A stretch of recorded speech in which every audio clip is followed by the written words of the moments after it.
ఒక కవి గారికి పాపం ఒక సందర్భంలో బాధ వచ్చి పడుతుంది అధ్యక్ష. ఒక రాజు ఉంటాడు, ఆ రాజు పేరు తిరుమల రాయుడని. ఆయన ఒకటే కన్ను ఉంటుంది పాపం. ఆయన మనసులో బాధ ఉంటుంది. ఒక కన్ను ఉన్నమాట వాస్తవం అంగవైకల్యం ఉంది పాపం. ఏం చేయాలి, భగవంతుడు అంతే ఇచ్చాడు. ఆయనకు బాధ ఉంటుంది. కానీ అందరూ ఏం చెప్తారు, ఈ కవి కూడా ఏదో చిన్న బాధ ఉంటుంది. అరే నువ్వు రాజుగారి దగ్గర మంచి బహుమానం పొందానంటే జర పొగడాలరా భయ్, నేను ఒక కన్ను కాలిపోయింది కానీ అట్లా అయినా పొగడాలరా భయ్, ఎట్లనే చేసి నువ్వు పొగుడు ఆయన సంతోషపెట్టు, నువ్వు సంతోషపెడితే నీకు మంచి లాభం జరుగుతుంది అని చెప్తారు అధ్యక్ష. అప్పుడు ఆయన మజబూరిగా పాపం ఏం చేయాలి, ఆయనకు అవసరం ఉంది కాబట్టి ఇష్టం మనసులో లేకపోయినా చెప్తాడు. అన్నాతి గూడి హరుడవు, అన్నాతిని గూడనప్పుడు అసుర గురుండవు, అన్నా తిరుమల రాయ కన్నొక్కటే లేదు కానీ కౌరవపతివే. అంటే అన్నాతి అంటే వైఫ్ అధ్యక్ష, ధర్మపత్ని. మీ యొక్క భార్యతో ఉన్నప్పుడు నువ్వు తక్కువ మనిషి వారు మనకేం తక్కువ, నీకు ఒక కన్నా ఎందుకు రద్దు పడతావు, నువ్వు ఒకటి ఉన్నది కానీ నీ భార్యతో కూర్చున్నప్పుడు నువ్వు హరుడవు అంటే శివునికి 3 కళ్ళు అవుతున్నాయి, ఆమె 2 నీది ఒకటి కలిస్తే 3 కళ్ళు. కాబట్టి నువ్వు శివునికి సమానం. తక్కువ నువ్వెందుకు తక్కువ అవుతావో నాకు కానే కావు, నువ్వు కన్ను లేదని అసలు ఫికరే చేయకు నువ్వు అన్నట్టుగా. అన్నాతి గూడి హరుడు అంటే నీ భార్య నువ్వు ఉన్నప్పుడు ఆమె 2 నీది ఒకటి కలిస్తే 3 కలిస్తే శివుని నువ్వు. అన్నాతిని గూడన్నప్పుడు అసుర గురుండవు. అసురులు అంటే రాక్షసులు అధ్యక్ష. వాళ్ళకి ఫేమస్ గురువు ఉంటాడు శుక్రాచార్యుడు అని చెప్పి. ఆయన చాలా ఫేమస్, టెర్రర్, భయపడతారు అందరూ. ఇక్కడ గురువే రాక్షసులకు కాబట్టి ఆయన కన్ను తెరిస్తే బాగుండదని ఆ శుక్రాచార్యునితో కూడా పంచాయతీ పెట్టుకోరు. కాబట్టి ఆయన కూడా పెద్ద ఫేమస్ మనిషి. ఆయనను గూడనప్పుడు నువ్వు అసుర గురుడు అంటే ఒకటే కన్ను ఉంటుంది కాబట్టి ఆ శుక్రాచార్య వారికి ఒకటే కన్ను ఉంటుంది అధ్యక్ష. అప్పుడు కూడా నువ్వు శుక్రాచార్యని అంతటివి. అది కూడా లేదనుకో, ఇక ఏం చెప్తాడు, కన్నొక్కడి లేకపోతే అన్నా తిరుమల రాయ కన్నొక్కడి లేకపోతే ఉరినొక్కడి దిగినా మంచిదే, కానీ అది కూడా లేకపోతే నువ్వు తక్కువనా, అది కూడా కౌరవపతి అంటే కౌరవపతి ధృతరాష్ట్రుడు అధ్యక్ష 2 కన్ను లేకపోతే ఈంత పోయినా కూడా బాధ లేదు. ఈ మోడీ గారికి చెప్పేవాళ్ళు కూడా కాదు సార్ కొద్దిగా అంత మంచిగా చేయాలి, కొద్దిగా బాగు చేయాలని చెప్పకుండా బాగుంది బాగుంది బాగుంది యాందాక చెప్తారు. ఆఖరికైనా మాజీ ప్రధాని దగ్గర చెప్తారు. మనకేం తక్కువ సార్, తప్ప దిగిపోతే కూడా మాజీ ప్రధాని ఉంటావు నువ్వు, ఇక తక్కువ ఉంది మనకు. అక్కడ దాకా ఏదైనా పొరపాటు పోతుంటే అదానికి గోటాలకు జరిగింది, ఇంత భయంకరంగా ఉంది, దేశం అంతా అట్టుడుకుతుంది. మన దగ్గర సరే, మన దగ్గర ప్రెస్ వాళ్ళు ఏదో గోధి మీడియా అని మోదీ మీడియా అని ఏదో అని వాళ్ళు మరి ఎందుకు రాస్తలేరు పాపం, విషయాలు చెప్తలేరు, రాష్ట్రాలు రాస్తున్నారు, చెప్పడం చెప్తున్నారు.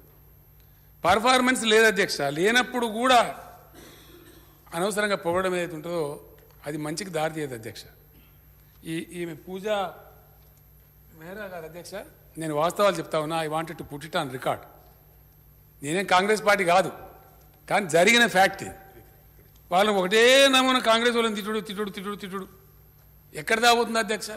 ఈ మధ్యలో తమ దృష్టి కూడా ఉంటే తమరు కూడా గమనించి ఉంటారు. బీబీసీ అని ప్రపంచవ్యాప్తంగా పేరుగాంచినటువంటి ఒక ఇంగ్లీష్ ఛానల్ ఉంది అధ్యక్ష. అది రేడియో కూడా వెనకటి నుంచి మషూరే ఉండే 100, 150, 200 ఏళ్ళ నుంచి. టీవీ వచ్చినాక వాళ్ళు టీవీ కూడా పెట్టారు. బ్రిటిష్ బ్రాడ్కాస్టింగ్ కంపెనీ అని చాలా పెద్ద ఫేమస్ ఛానల్ అది. వాళ్ళు ఒక కథనం ప్రచురించారు. ఇక్కడ గోద్రా దాని మీద జరిగిన కాండ ఏదైతే ఉందో గుజరాత్లో, దానికి సంబంధించి కొన్ని నిజాలతో ఉండేటువంటి డాక్యుమెంటరీని తీసి చూపించారు. అది దాని బ్యాన్. దేని బ్యాన్? సుప్రీంకోర్టులో భారతీయ జనతా పార్టీకి చెందినటువంటి ఒక వకీలు అశ్విని ఉపాధ్యాయ ఆయన పేరు, ఆయన కేసేసిండు అధ్యక్ష, బీబీసీని ఇండియాలో బ్యాన్ చేయాలని చెప్పి. ఇంత అహంకారమా? బీబీసీ అంటే ఏమైనా జీ న్యూసా? నీ ఈడీకి బోడీకి భయపడటానికి ఇంత గంత అహంకారమా? ఎక్కడికి పోతుంది వాళ్ళ అహంకారం? అంటే ఎక్కడ ఆ ఉన్మాదం ఎక్కడికి పోతుంది అసలు? బీబీసీని బ్యాన్ చేయమని చెప్పి బీజేపీకి సంబంధించిన వ్యక్తులు సుప్రీంకోర్టులో కేసు ఫైల్ చేస్తే ఈ దేశానికి అలంకారం అధ్యక్ష. ఏమనుకుంటారు మన గురించి? ప్రపంచం ఏమనుకుంటుంది? ఇంత ఇంటాలరెన్సా? ఇంత అసహన వైఖరా? ఇది ప్రజాస్వామ్యం గౌరవమేనా? ఇది ప్రజాస్వామ్యాన్ని గౌరవించే పద్ధతేనా? డెమోక్రాటిక్ లక్షణమేనా ఇది? ఏ రకంగా ఇది ఎట్లా ఎట్లా ఎట్లా ఎట్లా ఎట్లా సాధ్యమవుతుంది అధ్యక్ష? ఏ విధంగా మంచిది అవుతుంది? దయచేసి ఆలోచన చేయాలి. ప్రజాస్వామ్య ప్రియులు, డెమోక్రసీ మెచ్యూరిటీని కోరుకునేవాళ్ళు, సమాజ పురోగతిని కోరుకునేవాళ్ళు. అది జరుగుతాయండి, మానవ సహజం. తప్పు మనుషులు అన్న తర్వాత కొన్ని తప్పులు జరిగితే ఒప్పుకోవాలి, సిన్సియర్గా ఒప్పుకోవాలి, తప్పకుండా ఒప్పుకోవాలి. కొన్ని సందర్భాల్లో స్లిప్ టంగ్ కూడా ఉంటుంది. కొన్ని సందర్భాలు జరుగుతుంది. పెద్ద వ్యవహారం, ఇంత పెద్ద ప్రభుత్వం, ఇంత పెద్ద రాష్ట్రం, దేశం నడిపేటప్పుడు there maybe a slip. Sorry ఇట్లా జరిగిందని నేను చెప్తాం, చెప్పాలి కూడా.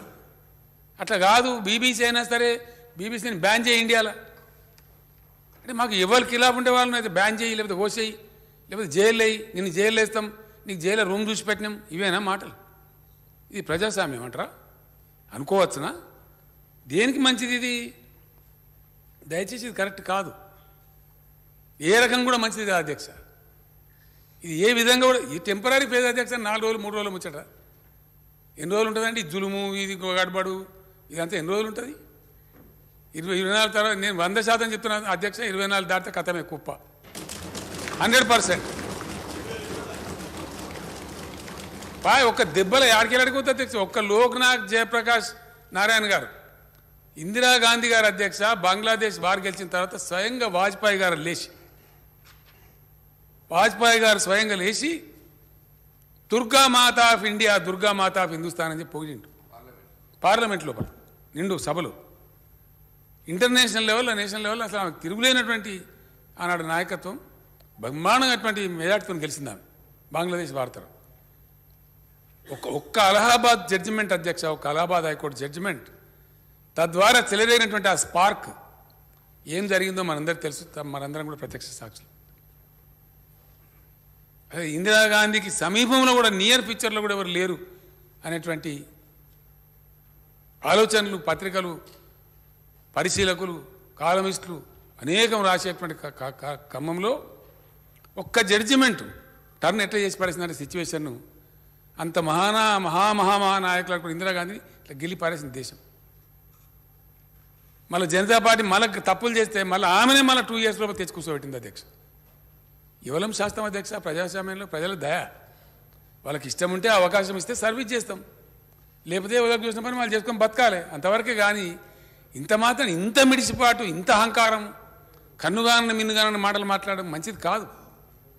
సంయమనం, సహనము ఉండాలి. కానీ ఇంత భయంకరంగా we can do things, we can undo things, it is not always, sorry, never in the history.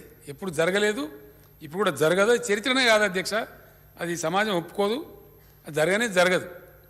కాబట్టి మేము ఏం చేసినా కరెక్టే, ఏదైనా సరే చేస్తాం, ప్రతిదీ మేము చేసేదే రైటు అనే పద్ధతిలో చాలా గందరగోళమైనటువంటి పరిస్థితి ఉన్నది దేశం లోపల.